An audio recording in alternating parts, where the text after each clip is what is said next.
Over the years, the Federal Reserve banking system has been the subject of much serious discussion, but virtually nothing is known about the private partners of it and how they work. Most Americans still think the Federal Reserve System is a U.S. government entity, and it is not. It is actually a privately held partnership. The Federal Reserve System was formed by a group of 6 international bankers on Georgia's Jekyll Island and became a legal entity in 1913. If you would like to know more about this privately held corporation, I highly recommend the book The Creature from Jekyll Island by Edward Griffin.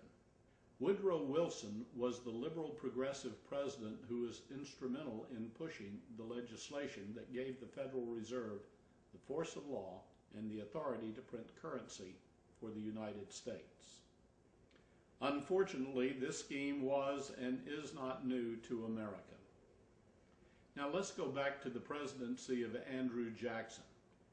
During his time, there was the central bank that controlled the money supply and the interest rates. President Jackson worked hard and brilliantly to rid our country of the central bank of his time. In his farewell address to Congress in 1837, he warned the nation, and I quote, that eternal vigilance by the people is the price of liberty, and that you must pay that price if you wish to secure the blessing. It behooves you therefore to be watchful in your states as in the federal government. End quote.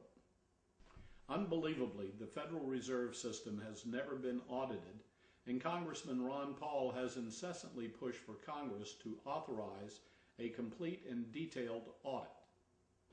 I support that legislation, and I also support the return to the gold standard as proposed and implemented by President Andrew Jackson in the 1830s. Please vote for me, Michael Opitz, for Congress, 11th District, and I will fight for the voters and not the special interests in Washington.